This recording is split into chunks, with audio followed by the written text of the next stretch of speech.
Diablo. Welcome to our everyone. Spiritborn showcase. It's time for where Spiritborn. We're doing a deep dive Let's for go. this all-new Hopefully class it's coming good. to Diablo 4, which will include a series of interviews followed by Q&A from Twitch chat. I'm joined here today with Game Director Brent Gibson. Thanks, Adam. We've been working hard to make something unique for Diablo, and we're finally here to actually talk about it. Brent, I can remember us at BlizzCon where we showed off our very first cinematic for Vessel of Hatred. Now we're actually here to showcase the Spiritborn for the first time. Ooh, we're so glad excited. to have you back for the full reveal. Thanks. Can't wait to play We've this. set out to make an all-new class that comes from the jungles of Nahantu, an apex predator with a deep connection to the spirit realm. So, without further ado, let's kick off this deep dive. It kind of sounds like a witch doctor, but hopefully not. Only a few among my people can become Spiritborn. As children, Whoa. the most promising face judgment in the mist. Our trial begins and ends with pain. Oh, that's Those cool. who are not called are culled. They just For the fall weak, dead? All my God. paths end here. For the worthy, that path leads to power beyond compare, and a sacred I like the charge voice to actor. wield it well. Though the For mortal sure. world was designed to break us, our hearts, Whoa. our minds, our Saber-tooth bodies, tiger? there is another A snake? which makes us What's the other one? We are without fear. We are without equal. We walk with the Whoa, ancient look at that thing. guardians of the unformed lands. That's like a bug. Their power is our power. Their Whoa. cause is our cause. We Whoa. forge unbreakable That's freaking cool. bonds in the spirit realm to defeat the horrors of this one. I like that. Are Spiritborn. Whoa, what? A gorilla? Whoa. And a falcon of some sort?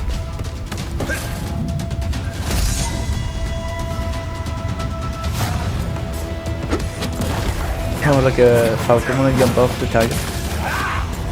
Oh, that's cool. Oh my god. Take my money, Blizzard. Whoa. This is fucking dope.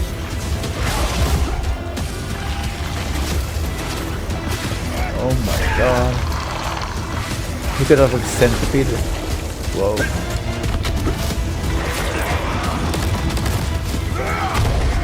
I like what I see.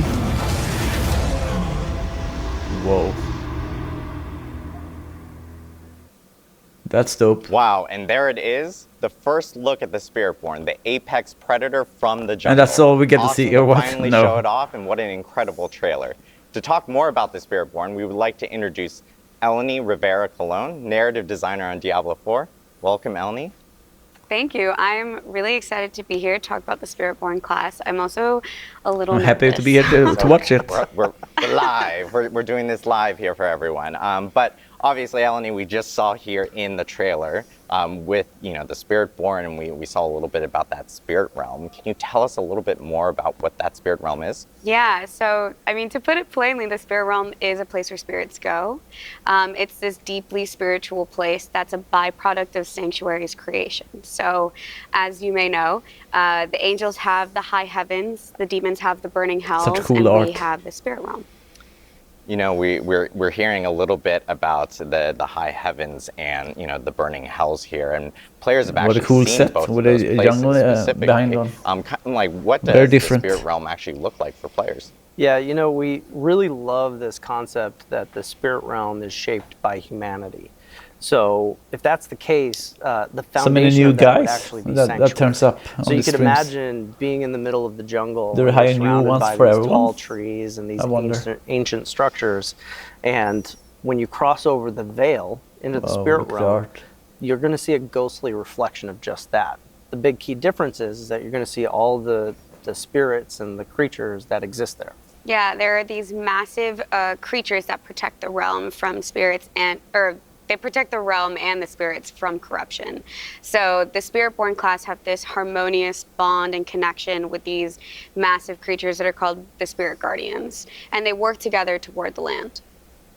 You know, it's awesome to hear about the Centipede, Spirit Guardians. tiger, and, people saw them in the falcon, trailer a and little bit there. gorilla. Can you actually tell us That's a little cool. bit more about like who these Spirit Guardians are?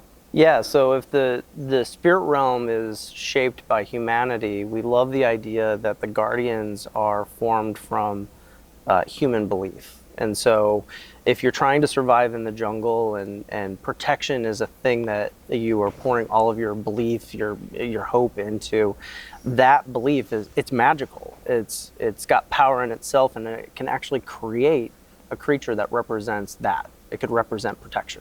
Yeah, so as Brent is saying, the Spirit Guardians are this complex creation Hopefully they show of more sanctuaries gameplay and creations skills along and stuff. with this powerful human belief.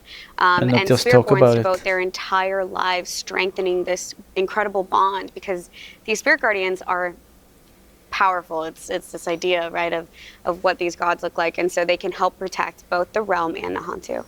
You know, we saw in the trailer and some of the gameplay, people were, you know, that if you're playing the Spiritborn, you can actually summon one of these in there. Is that something you can do on demand? Like, how does that work?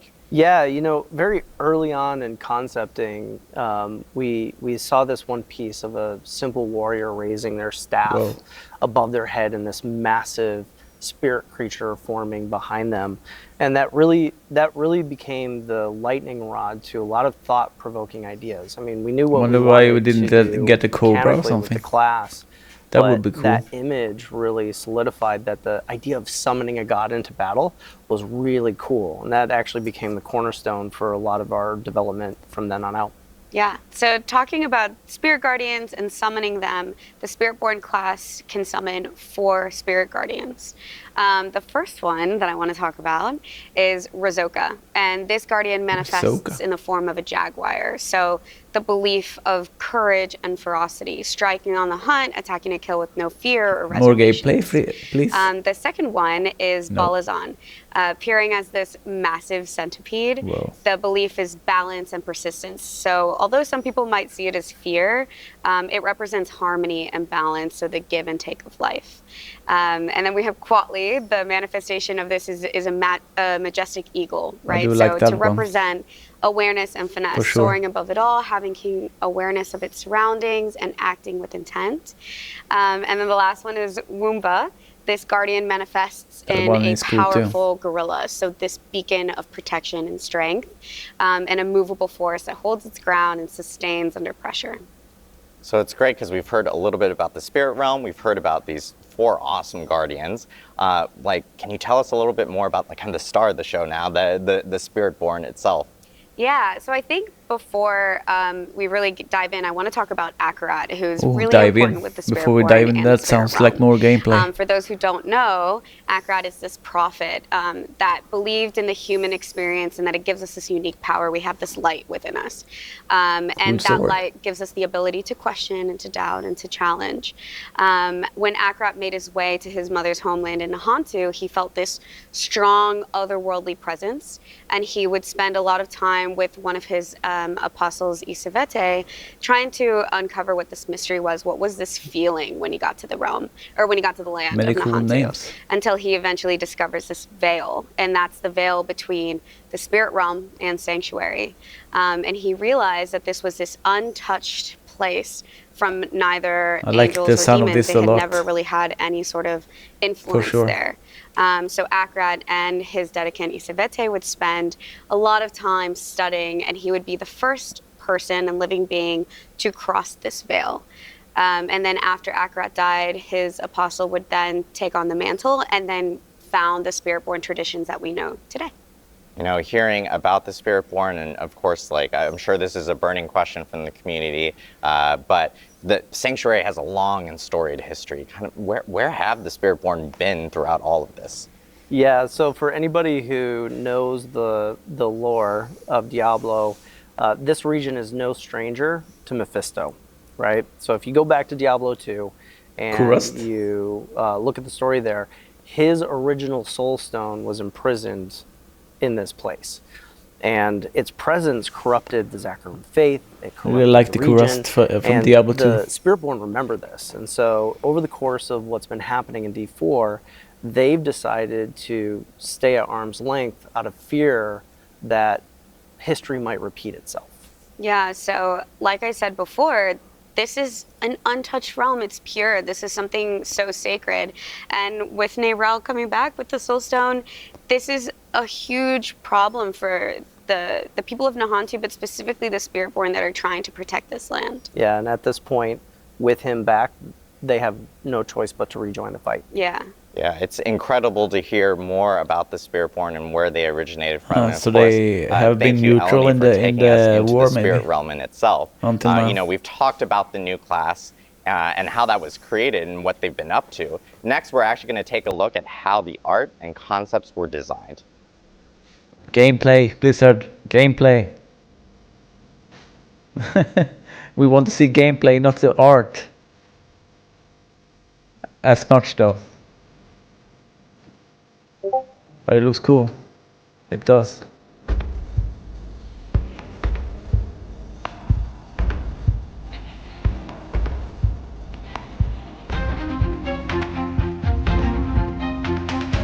Motion capture. Cool.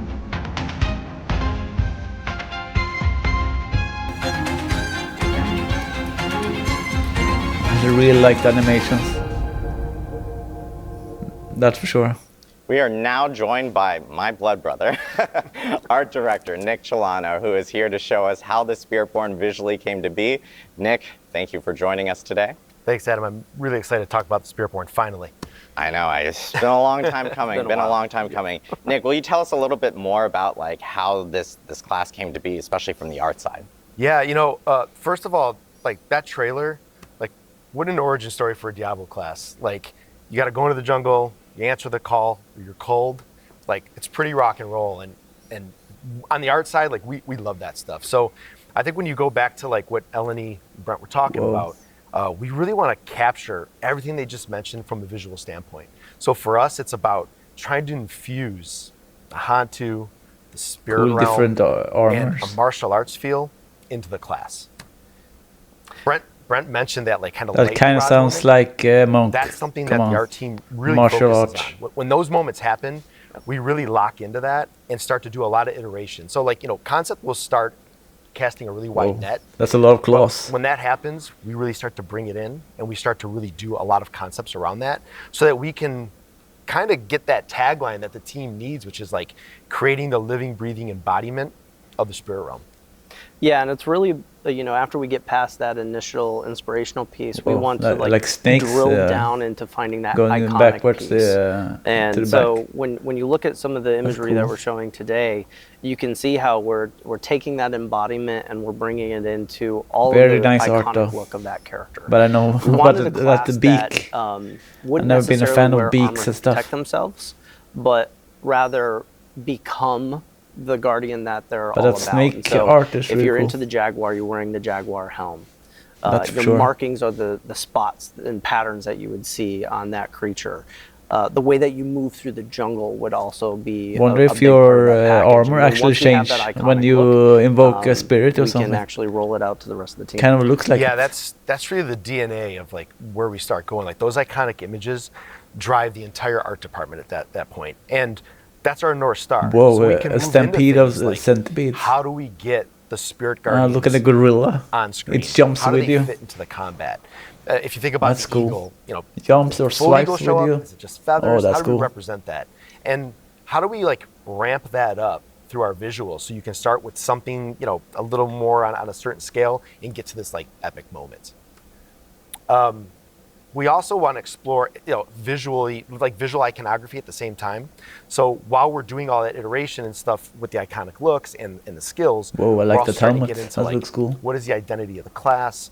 Where do we want to put this iconography? And like, what is that visual footprint that they're going to take up on the screen? You know, it's seeing all this like badass concept art. Like shout out to, you know, our concept artists Our on concept the art team's team. amazing. Yep. So good. Like how do you guys actually take? Yeah, this, that's like, always been a concept strong now point of to- Blizzard, to the actually art style. building out the character from some of this concept art. Yeah, Concept you art and know, stuff. once we have alignment between the design direction that we want to go. We understand kind of roughly mechanically. I really want to see more gameplay, from a please. design perspective, where we want it to be and where we want it from an art direction standpoint.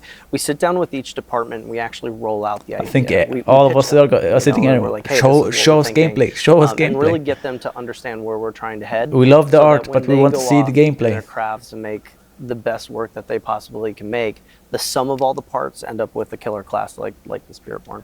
Collaboration's a big thing, and it really starts with the character art department. They take these like 2D images and bring them to life in 3D.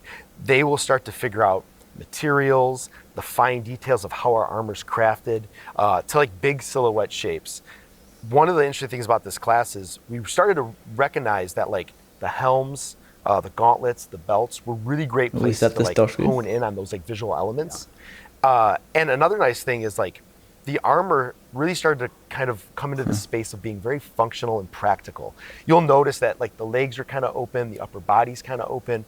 It's because we're making a really fast, agile class. So we want everything. Maybe we're not going to get full plate armor. Like Brent said, like they don't need to be fully armored.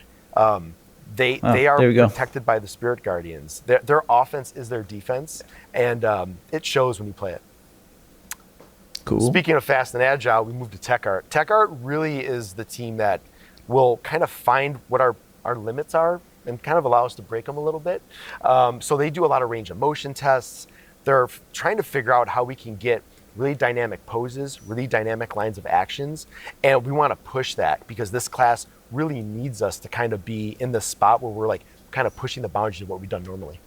Yeah, it's awesome because like you guys mentioned like super like hyper mobile class and it's the apex predator in the jungle itself. Like how do you put that towards something like animation now, like getting the character to move and kind of telegraphing that through that animation? Yeah, like one of the key elements here is making sure that we have a combat archetype that's unique. So if you take a look at the original 5 classes, each one of them has a very distinct style.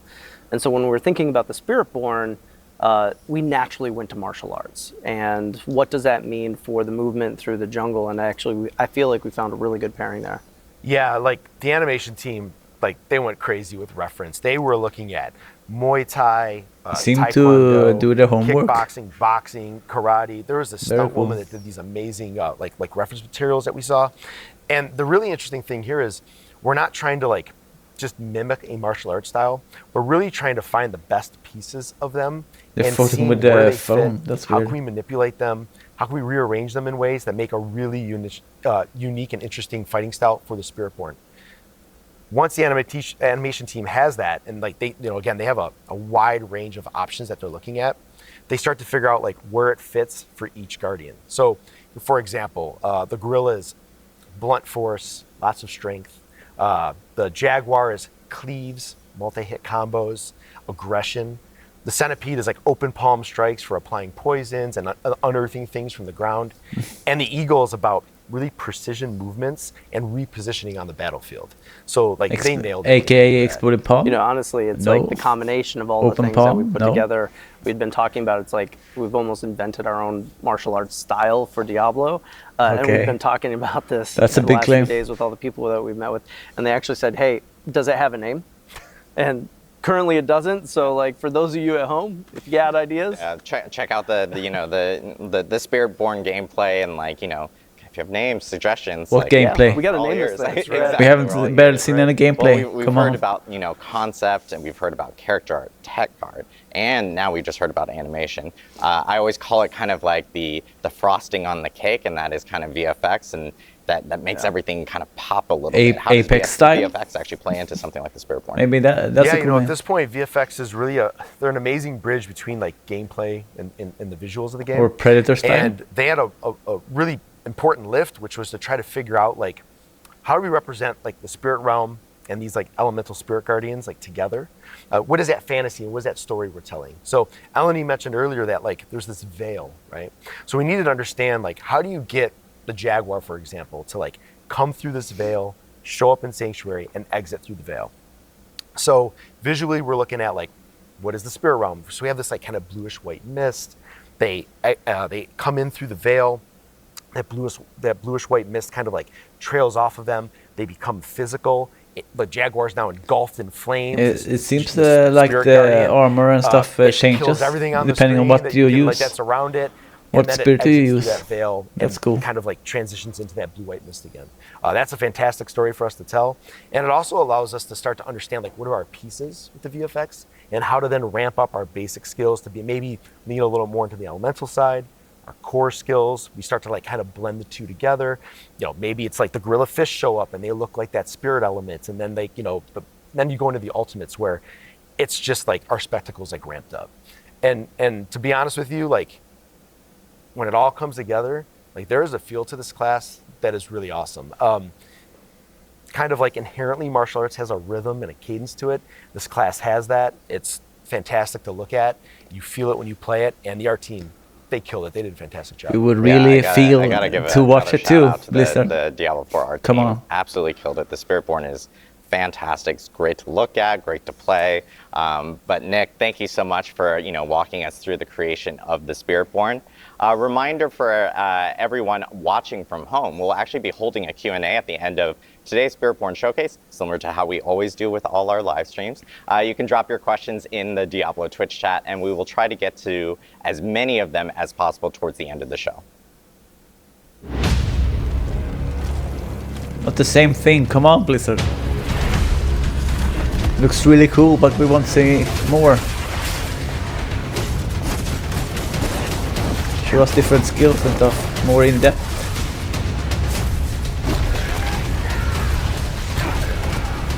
This looks freaking cool though. Keep saying cool. Oh, there we go. Gameplay deep dive. Now we're talking. We've heard the lore, we've seen the art. Now let's get ready to talk about some gameplay. I know a lot of people are excited to hear more about how this class actually plays. So next up, we have Bjorn Mikkelsen, class designer, on stage to talk about the gameplay for the Spiritborn. Bjorn is actually here to tell us more about the Spiritborn's overall class kit and design. And later on, we'll get into some itemization, which I know every fan wants to hear about because itemization is, of course, incredible, especially within Diablo. Bjorn, welcome. Thanks for having me. I know Bjorn will be a fan favorite here because he's going to walk us through all the skills and the gameplay for how it works. So Bjorn, can you kick us off and tell us a little bit about this new class? Absolutely. So yeah, just high level, what is this class? Excellent question. Or Björn basically in what Swedish. Spiritborn are, they are these jungle warriors who are empowered by the spirits. They're sort of this dexterity focused class and sort of masters of martial arts and hand-to-hand combat. And so what they do is ultimately all of their actions and their movements, they sort of resonate with the spirits to form sort of these unique combat styles as they're fighting. They sort of mix and match them to hit whatever sort of build they need. Awesome. So if you are a current Diablo player right now, or let's say I'm a current Diablo player, which I am, I play a lot of Rogue or Barb, where would you kind of place the speed and aggression of the Spiritborn? Yeah, I would say Spiritborn is definitely probably our fastest, most aggressive class. It's got multiple gap closers built into its basic attacks. It's got several movement skills, very high damage on those. My playstyle, aggressive playstyle. That's what I love most. It's all about kind of getting on a target, sticking to it, and killing it. That's why I'm a Barb main. Awesome. I know we had footage earlier of within the trailer of players actually being able. But too bad about season 5 though players being for able Barb. to actually summon in. That feels really bad. So can you just summon a giant jaguar into battle or anything like that?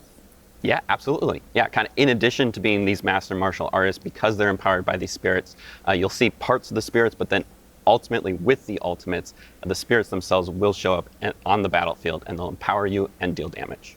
And it's really the core of the fantasy, right? If we talk about power fantasies, summoning the god into battle is the power fantasy for this class.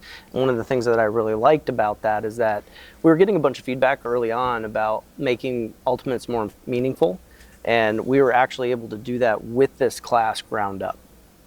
Awesome. I know people are probably dying to know, okay, let's jump into some Spirit Guardians. So I think this is a great opportunity. Maybe we should start off with the Jaguar being the first one. Bjorn, do you want to take us through the Jaguar itself? Sure. Yeah, starting off, Jaguar is a great one. Burning fire. Jaguar is, as we've kind of touched on before, it is sort of this manifestation of just the hunter. It's exhilaration, it's violence, it's aggression. It's attacking repeatedly, kind of just constant pressure as it's going. It's got these ramping mechanics to it. It's got lots of kill streaks. Mechanically speaking, the way we've kind of translated this, its primary focus is attack speed, and it chases that through a new keyword and mechanic that we call ferocity. This is a stacking buff that it can generate, usually via Jaguar skills, that will increase the attack speed of all of its skills, but it will also enhance other Jaguar skills so you can use them more often, reduce their cooldowns, that sort of thing. Moving on to an example, I guess, of a Jaguar skill. First off, here's one we have Ravager. This is a new type of skill we're adding to the game called Incarnate skills. They all have a passive and active effect. This one allows you to maintain your ferocity at just like a minimum level, so you're all just like a little bit fast. Seems but like then when you activated activate it, kind of go full Jaguar mode. It gives you additional attacks, kind of like whenever you hit something, it does an extra strike. So it can even turn like skills that are like deal a little bit less damage, they can now deal extra damage just whenever you hit something. Moving on to another skill, we have Rushing Claw. This one is the Jaguar's kind of primary mobility skill. It will dash you through a target, like slash everything along the way. And the key to this one is you can kind of use it over and over and over again, like multi-strike your enemies. And then finally, of course, we have the ultimate, the Hunter. This will actually manifest the Jaguar onto the battlefield. You'll leap through the air. It's also a movement skill. And when you land, the Jaguar will destroy everything. And it also has upgrades to kind of help chase the kill streak vibe. There's a chance to reset the cooldown after you kill something with it. Yeah, so if you look at all of these things as a package, you start to see almost a combat archetype built into each Guardian themselves. And that was actually something that was really important to us. So if you were speccing into the Jaguar, it's important to those types of players who do want to keep the attack speed up, that do want to keep their kill streaks going. And you're going to see this as like a through line that each particular Guardian will have their own thing. Yeah, I'm a huge fan of the fast, frantic gameplay, and I will say I have a little bit of bias towards the Jaguar for sure. But I know we want to go on to the other Guardians for sure. And for all our tanky friends out there, Bjorn, do you want to walk us through the Gorilla? Absolutely. Yeah, moving on to the Gorilla. The Gorilla. Core concept behind protection and defense, but it's not just like passive defense. This is a very active defensive play style where you're shrugging off the damage, but you're also returning it to your attacker. So it's really got this kind of it's like Thorn's build maybe built into it. Its core mechanic and stat that we work with is damage reduction. It chases us in two ways. One is through using block, sort of like the new enemies in the as well as expansion. A second new keyword and mechanic called Resolve. This is also a stacking buff, but this one falls off whenever you get hit, so it's really important to keep stacking it and kind of keep stealing yourself and building your resolve back up. But as long as you have any, but the animations kind of reminds you of the monk. So moving on to just a couple examples for Gorilla skills. Starting off, we have Crushing Hand. This is their core spender skill. Kind of just does what it says. Will smash your enemies to pieces. Kind of neat thing about it is it's actually two separate attacks that kind of overlap in the middle. So you can sort of prioritize a single target and deal double damage to it. Another attacking skill that we have, this one's Payback. This one really leans hard into the sort of aspect of retribution that we have going on. This one will deal a large amount of damage, and that damage will ramp up the more something has hit you. So it's really good for just like ending a fight if you need to. But also like as things are hitting you, that will reduce its cooldown. So kind of you have this flow of like being able to sort of like end fight, but also kind of keep hitting as you go. And then finally, again, we have the ultimate skill bringing in the Gorilla itself. The skill is called the Protector. It creates a large protected area on the battlefield that will grant you barrier while you're inside of it, as well as several other defensive bonuses that you can spec into with it. And the Gorilla will just smash any enemies that try to come and harm you while you're in it. Yeah, if you like that bruiser archetype, like this is the build for you. It is definitely about that give and take of damage. I mean, you'd said it earlier, anyone who's been looking for a tank or a tank-like build in Diablo, this is the one that you're going to want to spec into as a part of your kit. Yeah, it sounds like a really unique way of being able to, especially for tank players, to like bring damage to enemies and stuff like that, which is so awesome. So next, on to our third Guardian. Of course, we have the Eagle. Bjorn, do you want to take us through the Eagle? Yeah, really so the cool Eagle, art in the background. kind of soaring above it all, we've got this guardian that represents precision and accuracy and kind of finesse. Its ability, its freedom of movement, like a lot of the movement that the class has is very aggressive, very cool. And the eagle really everything about this class is another level, very kind cool. of go wherever it wants. That's for sure. In addition to that, it can also sort of like extend its attacks to sort of pseudo-ranged playstyle. Allows it to really like prioritize a target and sort of like hit from anywhere. So its core stat that it cares about is movement speed. That allows it kind of, like I said, able to kind of go anywhere it wants and sort of tactically reposition on the battlefield. And it also has several ways to sort of amplify its evade skill, you know, adding damage, that sort of thing to it. So moving into just a couple examples, we of course have to start off with Soar. This is sort of Spiritborn's premier mobility skill.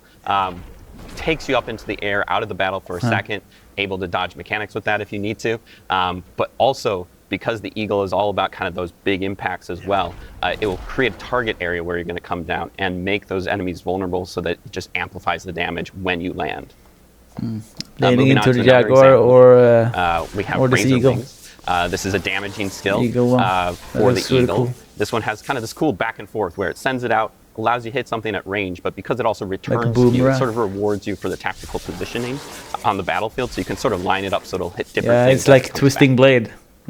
It works pretty much the same as the Seeker, Twisting Blade. The eagle itself to just on the rogue. annihilate your enemies with damage. You can cast it anywhere on the battlefield. It charges up and then blasts off. The blast can be upgraded to be a guaranteed critical strike, and while it's on the battlefield, it will also make everything vulnerable for you. This is also like one of the first ultimates that we have, which will have multiple charges, so you can kind of use it back to back or like prioritize a target with it, and there's like a lot of player agency. That's cool. Yeah, this is really for that tactical player, you know, where positioning is super important. You don't necessarily want to be constantly in the fray, so you still want to output that damage. Maybe you want to put it in a particular place in the encounter, but you can do it by going in and then you can get right back out. So for those players who really like that tactical positioning, that's what the eagle is for. Yeah, it seems like the eagle gives you that extra freedom of like in mobility, so you can kind of move in and out, especially with things like Soar, which is sick to see for sure. It's one of my favorites. So unique for Diablo 4 for sure on that end. Last but not least, of course, this is probably our most unique Spirit Guardian, and probably one that I'm sure a lot of people are like looking at and going like, oh, let's this see is the centipede. crazy. How And that is that's the centipede. plays. So Bjorn, how's the centipede play out? Yeah, so moving to the centipede. So you are not scared by bugs. Represents this sort of abstract concept of the cycle of life and death, and the way we've kind of chosen to interpret that is that it's sort of this epicenter of attrition, but it's also like really about just kind of like this endless or inescapable sort of persistence, and that's like really seems to bad for your debuff enemies, and scare really away good for you. enemies. So it kind of, its core mechanics that it works with that persistence is damage over time, poisoning, crowd controls, that sort of thing. But then it uses those things to sort of empower and sustain itself. So also like leeching life and that sort of thing back to you, sort of draining your enemies as you kill them. I think I might so spec moving on into to just a quick all except the example, gorilla. I'm not Stinger is our much core for skill.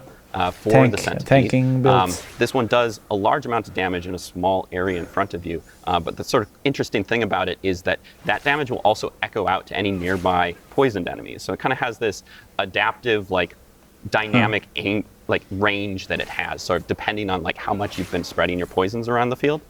So it can like basically like hit the whole screen if you really want to. Another skill example that we have would be Scourge. Scourge kind of takes that sort of like poison them and scare them away. The centipede has, and it will fear and it will slow and poison enemies and sort of disrupt any kind of like strategies they might have going on and just sort of allow you to turn the tables on them. And then finally, we have the ultimate skill, bringing in the centipede itself onto the battlefield. This is the Devourer. Poison laser beams, globs of poison everywhere. Just the centipede kind of wrecking the entire battlefield. It's got upgrades which will also allow it to instantly execute enemies who have been fully poisoned, sort of helping the cycle of life and death to speed up a little bit there. Yeah, this is clearly our most Diablo Guardian that we have. It's becoming a fan favorite very quickly. The people who have gotten a hands-on with it have a lot to say about it. But the cool thing about this one is we took on a really unique design challenge. Like, how do you take a concept of damage over time, dealing damage, regenerating life, and make that kind of the core of an entire archetype. I thought you guys did a fantastic job at getting it there. For those Type A players who really want to manipulate the field and keep that damage up and keep that resilience going, this is definitely that class for you. Yeah, I have to call out. It's so crazy seeing a giant centipede behind me right now, but I know a lot of players at home are probably looking at each of these 4 Spirit Guardians and they're going like, hey, this is probably the one I'm going to go with, just seeing some of the gameplay and some of the play styles. But I think one big question that probably a lot of people have is, are you kind of forced to go down one of these, or can you actually do some mix and match, or how does that work? You know, freedom of choice is really important for this class. So if you want to go all in on one of them, go for it. Like, there's no problem in doing that. There's benefits that you can see from it. Kind of want the movement speed of the Falcon and stuff, or the Eagle. Like we wanted adaptability and hybridization to be at the also core defensive and aggressive. So it's been a goal from the very beginning to actually get that there. So when you get hands-on with this, like, you're going to want to experiment. We want you to experiment. We know that there's going to be many builds that are very emergent, and I actually can't wait to see some of the cool stuff that people come up with once this goes live. Yeah, exactly. Like, at its heart, Spiritborn is really all about like personalization, sort of expressing yourself. And so like, whichever spirit sort of resonates with you, we really want to allow you to mix and match them kind of to your heart's content. And sort of make that play style choice like fully customizable. And the primary way that we're doing that, or the main way that we're doing that, is the Spiritborn's class mechanic called Spirit Hall. The way the Spirit Hall works is you start your journey off by choosing one of 4 bonuses. At the top, the primary bonus. This is a like massive bonus that will add sort of a thematic effect to all of your skills of that type. So like an effect like the Jaguar will add extra strikes and that sort of thing. Looks like you have a mixture of stuff here. But a very important extra piece of this is that we'll also add that spirit's tag to your entire skill kit. So every single part of your skill kit now has the Jaguar skill, and so even if you want to use like centipede skills, you can still sort of hook into various parts of the Jaguar using this bonus. Then later on in your journey, you will unlock a second bonus. This is a set of 4 distinct bonuses from the first. Each of these kind of has a tie-in with the sort of core mechanics of each of the spirits. So we mentioned before sort of the new keywords that we were introducing, like with the Jaguar has ferocity, the Gorilla has resolve, those sorts of things. These give you an opportunity to sort of mix those into your kit, regardless of like if you are using those specific skills or not, and sort of like add that extra layer on top of your build. And when you're choosing these spirits, these can absolutely be the same. You can pick Gorilla and Gorilla, Jaguar, Jaguar, or you can mix and match them. And it's really important that like they all kind of flow and work together. So if you look at the nesting doll effect that we have of your skill tree, your class mechanic, this can get complicated very quickly. And so one of the things that the team took on was this idea of finding what resonates most with each Guardian, and how do we create some level of overlap so that we can have some synergies between all of them. Yeah, exactly. Yeah, that's important. As we hit, like each of these has like very clear themes, right? You've got the Jaguar with its attack speed, you've got the Gorilla with its protection. You can definitely build into those, but it was important for us to sort of establish that these spirits, they don't exist like in isolation from each other. They have overlap. They have things that they both care about, and that allows us to sort of create these very hybrid-esque builds that work together. You know, just like an example, right? You've got like the Jaguar is a hunter. It's all about aggression and kind of chaos, and that's a thing. It loves that. But as a hunter, you're also sort of providing, you're also sustaining yourself, which is the thing that the centipede also loves to do. And so they both care about healing, and they both have like different hooks that they can do for that. And so you can really like, if you're looking to get more healing into your build, you can add some centipede, you can add some Jaguar, mix them together, you can make an entire build about healing that is centipede and Jaguar. These aren't like prescribing ways to build, but they're more so just like, they're overlapping stats that allow them to sort of communicate with each other. So just a couple examples. We have, for instance, if you want to build like the Gorilla, Gorilla's a lot of protection, Jaguar's a lot of sort of chaotic, constant damage. So when you mix those two together, you get this sort of like semi-tanky brawler who can just kind of go toe-to-toe with anything. And they sort of like dip into the stat of dodge, because dodge is a little bit inherently a slightly more RNG, a little bit more chaotic, kind of Jaguar, but it also kind of has that damage mitigation. And so you kind of combine them together and you have this very like retribution, but also fast-paced playstyle. Another example would be potentially if we think about like the centipede and the eagle, the centipede's all about sort of debilitating your enemies and like making them weaker, and the eagle's all about like kind of finding those weak points and like getting these high damage, bursts off. So when you add those two together, they both care about vulnerable and sort of like turning the tables on all of your enemies. And so adding that together kind of creates this character that's sort of just able to like prioritize a target, weaken it, and then just like cull it from the battlefield. Yeah, it's. I'm so glad Bjorn brought all these like really good examples for us. He's got a lot of footage for us to go through. It's awesome to see all these skills and how they work with the actual Spirit Guardians. And of course, the big popular topic that comes with every single class is itemization. And I know we have a lot to talk about. Let's see the weapons aspects now. And some uniques as well. So Bjorn, Brent, like how does itemization work with Spiritborn? Yeah, we all know that itemization is the heart of the game, right? And as we've been moving through our itemization journey with this game, we've had a really great opportunity to fold in all the feedback and how that applies to the Spiritborn as we've been developing. And one of the cool things that we did was took the opportunity to actually lean into the things that you get from items and see how they build into the spirit's abilities themselves. So we're going to show a few examples of that. Now this is just the tip of the iceberg. There's a lot of really cool stuff coming. It's going to have both the two-handed weapons and the one-handed weapons. Let's see. Yeah, so just hitting a couple examples, we have added this large suite of Spiritborn legendaries and uniques to the game. But just to break down kind of some of our thoughts as we were working with them, sort of the types of legendaries you can expect to see. One example, as we were just speaking about sort of these hybridization things, there's a lot of different stats in our game and sort of making them work together, not just like work together, but like be cool together. So we kind of have this category of items that will sort of interweave a couple of different stats.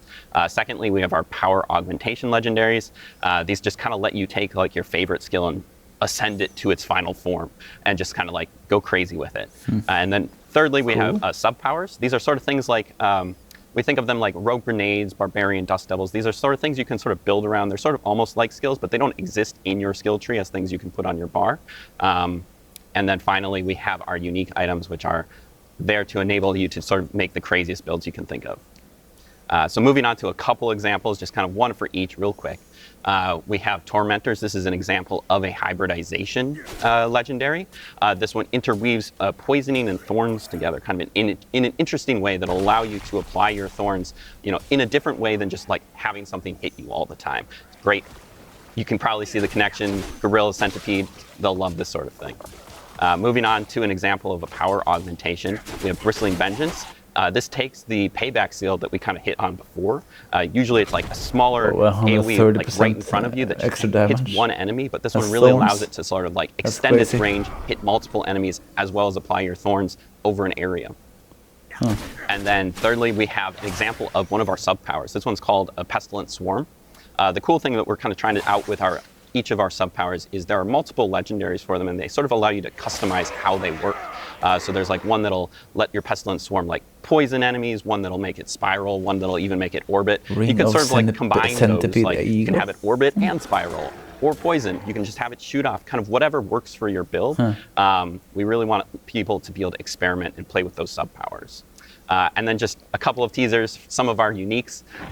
These are some unique boots that basically allow you to override your evade skill with soar. Just get the ultimate amount of mobility you can think of. The neat thing about that is also that it allows you potentially like to take soar off your bar. You can't let it go, but you at least kind of get to keep it with you in that evade slot.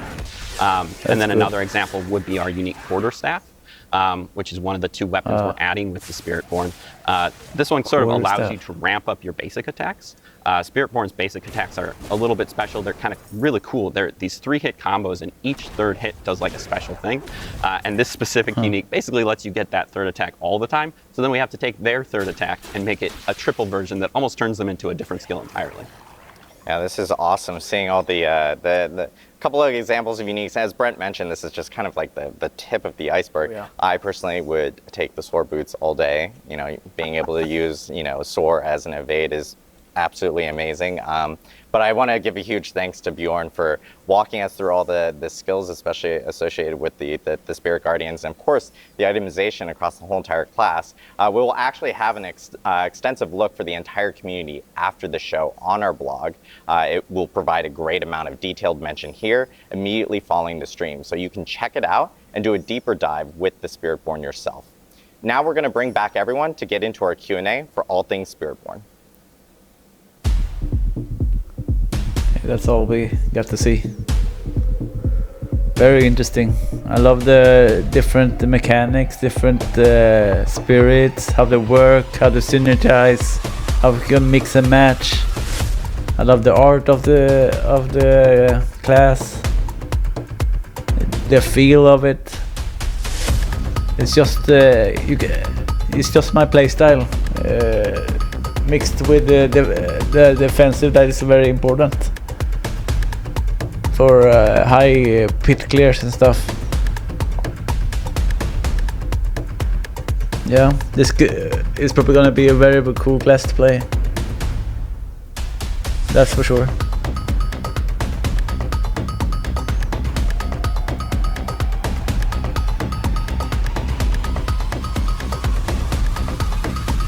Yeah. Very now cool. we're ready for our community Q&A, where we'll answer your burning questions for all things Spiritborn. If you have questions, again, please drop them in Twitch chat, and we'll try to get through as many as possible through the whole entire Q&A process. Let's see if there's good questions here. Did some musical chairs to get everyone back up here during that quick little interstitial. I know as questions are coming up, one big question that everyone always asks, and I know we've probably seen it a million times in chat already, is like, hey, we have the Spiritborn. This is a brand new class. Why not something like a class from a prior game, like a Paladin or something from that? Yeah, right out of the gate, right? Right out of the gate. Thanks for the new class, but when is the classics one coming back? What really important to us was to make sure that the class came from the place that we were going. We also knew that, we did a really good job at revisiting classic archetypes like the Barbarian and the Necro. And so we were in this position where doing something new was a great opportunity. It was something that allowed us to inject some fresh gameplay in, and going after the Spiritborn was a wider palette to play with. And so making sure that we were building something from the ground up from Nahantu was really the driving factor of this, and we're very proud of where we landed at today. Awesome. Another question that this is everyone. This is the first time you guys are explaining. This is everyone's favorite moment where I butcher Twitch names like no other. But Arcphoenix asks, wait, the lore, like where have the Spiritborn been in D3, D2? Why are they not fighting Mephisto themselves? Yeah, I mean, we talked about it before. Like this is a religion that has been building up over time.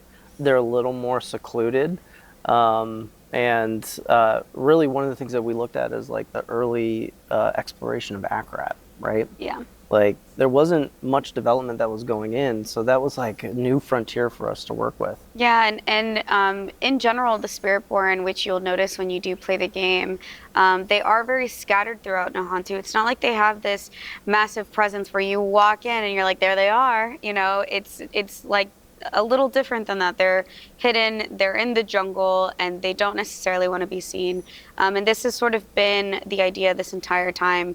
It takes a lot of devotion to be a Spiritborn. This isn't something that you can hop in and out of. So when we talk about being a Spiritborn, these are people who have devoted their entire lives to be doing this one thing, and that's what they're doing in Nahantu. They're not exploring really. I know we've actually gotten a few questions about this specifically. This is a pretty good question for Bjorn and Nick, because a lot of people have noticed, like, hey, quarterstaff and new weapons. Like, what are the new weapon types for Spiritborn specifically? Sure. Yeah, Spiritborn's bringing 2 new weapons with it. First off, we have the glaive, kind of its premier weapon that you see in all the key art. That's really the weapon for like a hunter. It's great for like taking down priority enemies. It's got built-in elite damage, that sort of thing. And then the second weapon we're adding is the quarterstaff. This is a faster weapon that they can use to even sort of like add like block chance and that sort of thing to it. So it's almost like a little bit of a pseudo-defensive weapon, but it's also got very high attack speed. Yeah, from a fantasy standpoint, it was really cool to like try to create weapons that made sense for, again, like Brent mentioned, like where the class is from. So like, you know, a glaive makes a lot of sense for like cutting through the jungle, you know, being an aggressive weapon, being an attack-based weapon.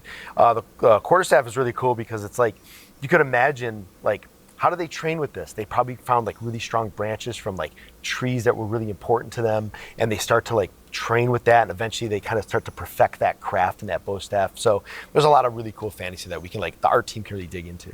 It also looks cool. Yeah. like just to be frank, like if we're talking about a martial arts class, like having the bow staff or the glaive to like really extend some of those key poses that we got with the martial arts stuff that we put into the game.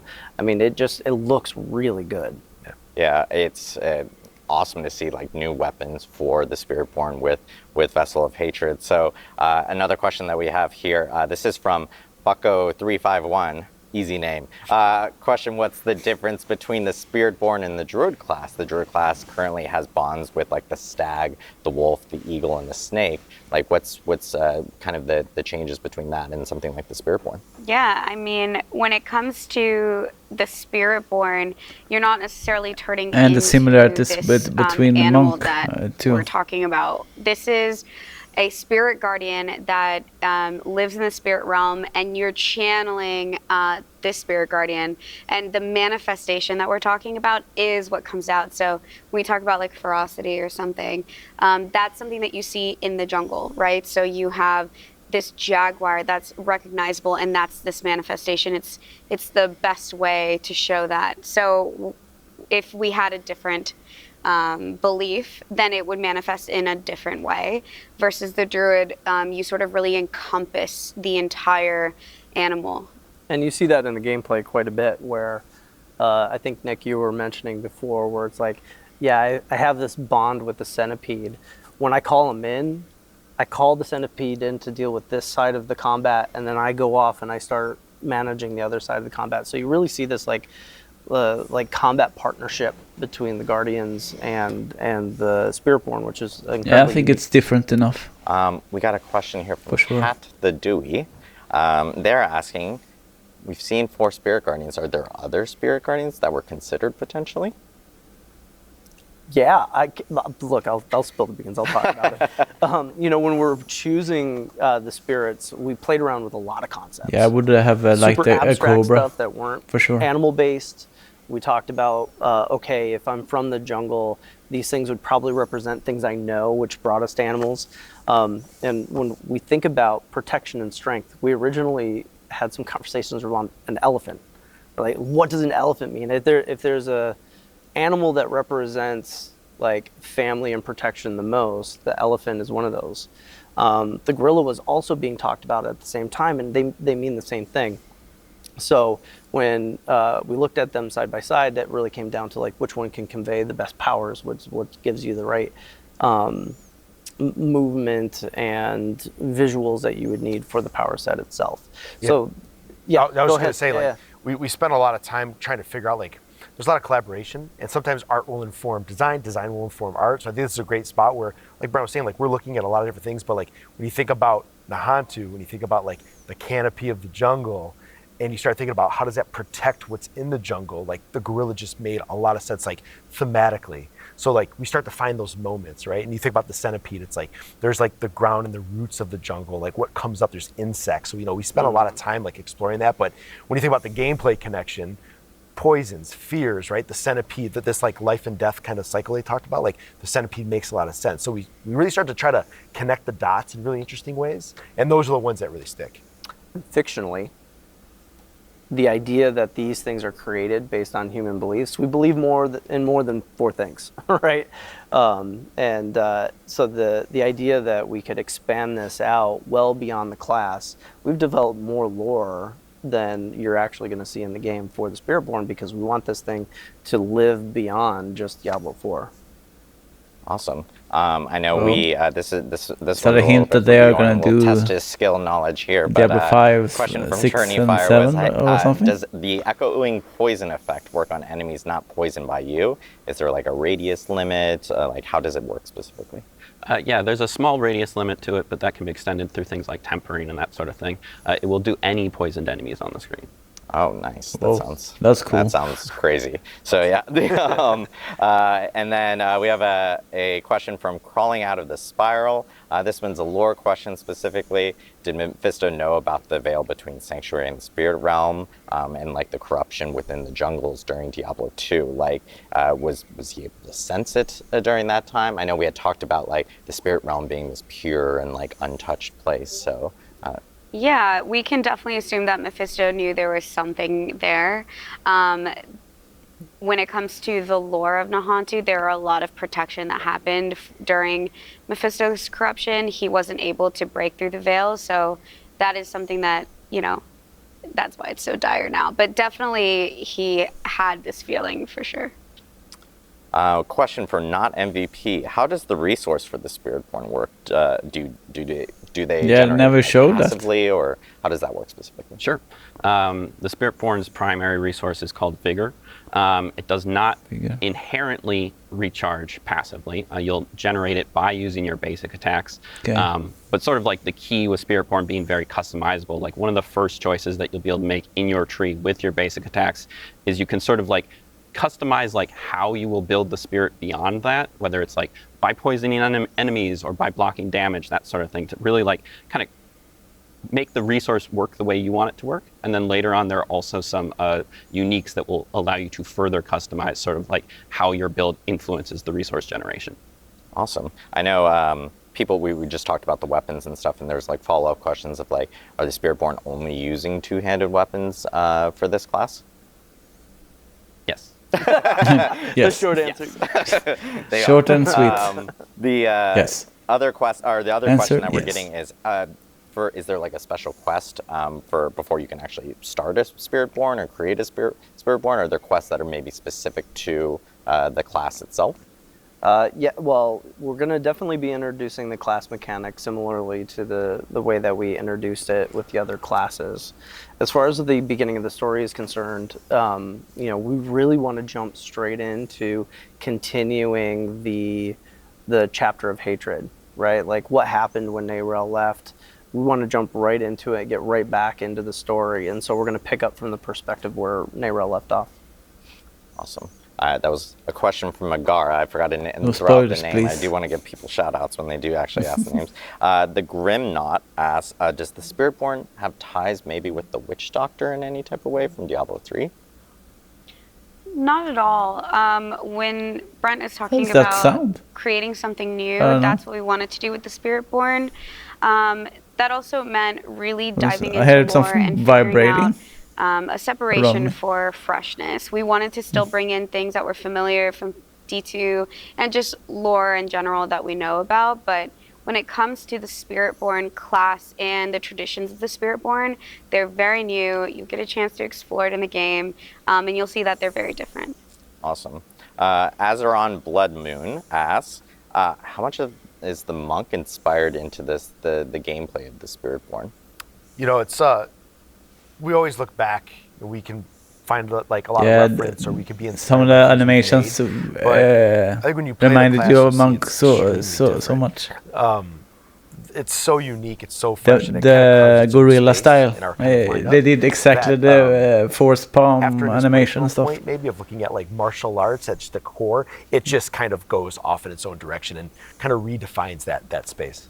We're gonna. Oh, sorry. Go ahead. I definitely want to add to that. Is like I don't want to be shy about the fact that we know what works mechanically in the game, and so we're constantly looking at inspiration for the existing classes, for the new classes, on what works best. Mm-hmm. Take that inspiration and then like take a right turn and actually amplify it or take it into a slightly new direction that makes it very different. I know we have time for one more question. This is a question for everyone here. What is everyone's favorite spirit? I've already revealed mine, which is Jaguar. But what is everyone's favorite spirit guardian here for the spirit? Centipede. And I can start. I'm gonna cheat. I'm gonna say 2. I love the Jaguar as well. But it's just a little bit too chaotic for me, inherently. And so I love to just mix the eagle in there as well, just for a little bit more control, a little bit more freedom. Gorilla. Sounds good. When I saw it show up on screen, beat its chest, and it was just awesome. It was that's it. I knew it. We're like wrestling buds, where we talk about wrestling all the time. I'm not surprised Nick is about the gorilla. Not surprised. My favorite guardians are Quatli, the eagle, and Balazon, the centipede. I just love the poison, and it's sick. That was also very cool. For sure. For me, Jaguar, it started with that iconic piece. Yeah, sorry, we're gonna have to share a little bit. Hold on a second. But the movement, it's such a pace changer for the game. Once you get into it, it's got a very addictive flow, and so I'm all in on the Jaguar. Well, it's awesome to hear everyone's favorite Spirit Guardians. I do want to thank you all for jumping in for this Q&A. Before we do close out the stream, we did want to let everyone know that we'll be sharing more about Vessel of Hatred at Gamescom this year on August 20th. But you'll actually have a chance to attend Gamescom yourself and play the Spiritborn in person. We're actually sending 5 lucky players to Cologne, Germany to play the Spiritborn at our Gamescom booth in person. Make sure to check out our Instagram at Play Diablo. Wonder if they're going to do a PTR before the expansion is released. That would be cool. Excited for you to check out the new maybe we class want to go in Vessel of fresh or Hatred something. on October 8th. And of course, you can pre-purchase the expansion now. I have Stick around already to check out our done Diablo that, so creators, Rax, yeah. Woody, I'm Macro all done. Bioboy, and Fame. They're actually upstairs right now, streaming live here at Xbox Studios with Spiritborn gameplay. Also, shout out to Xbox Studios for hosting us. We really appreciate it. And of course, you can check out Kind of Funny Games after the stream, where they'll be live chatting with Rod Ferguson, GM of the Diablo franchise. Brent, Eleni, Nick, Bjorn, thank you for being here to walk us through the Spiritborn. And thank you all and everyone at home for tuning in. We'll see you in Nahantu.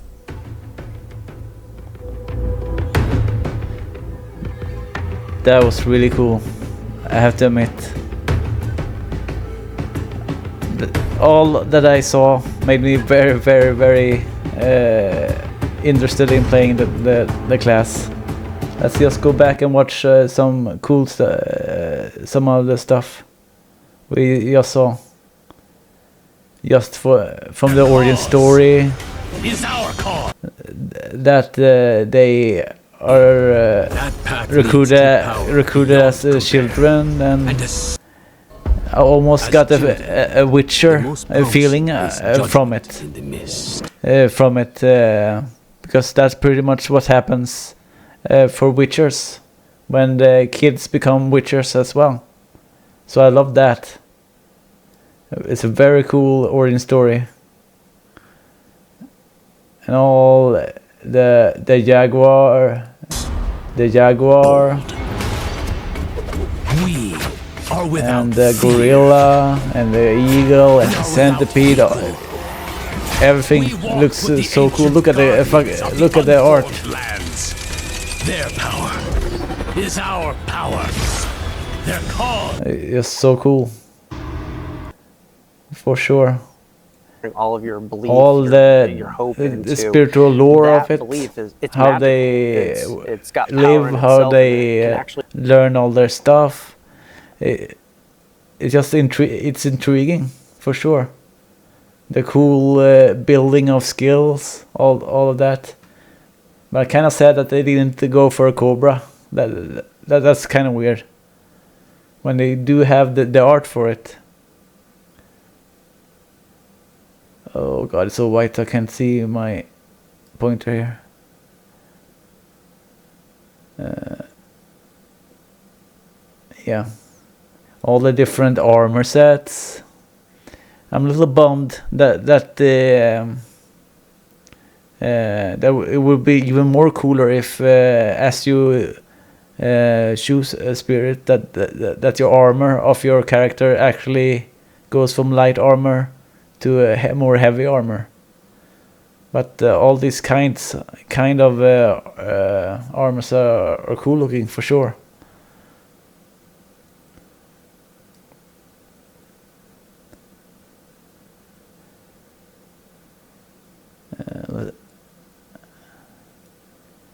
I also love the different animations this one and allows stuff you to maintain your ferocity at just like the minimum level, so you're all just their a little attacks. bit.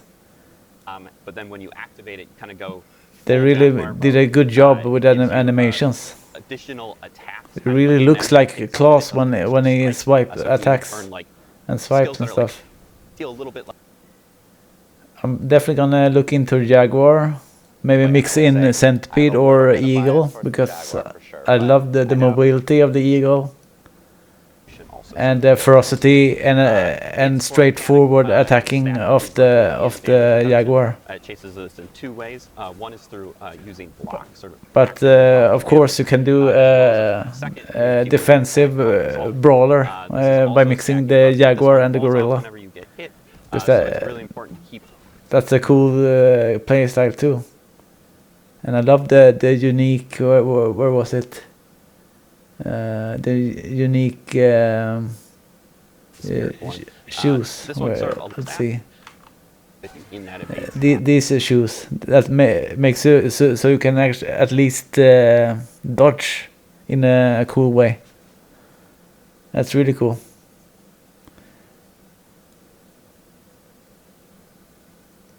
Yeah, yes, it looks badass. All the way through. So yeah, that's pretty much it. This has been my reaction to the Spiritborn reveal and deep dive, and I can't stress enough how excited I am to play it come October 10th. I can't wait. I want. Can't you wait too? Are you as excited as me? Because this feel very fresh to me, very fresh, and it's just what we need pretty much, because we have been falling into the meta now with the 5 seasons we have had since the game launched now. So. To get a fresh, new breath of fresh air into the game with this class is really cool, and something I look very much forward to.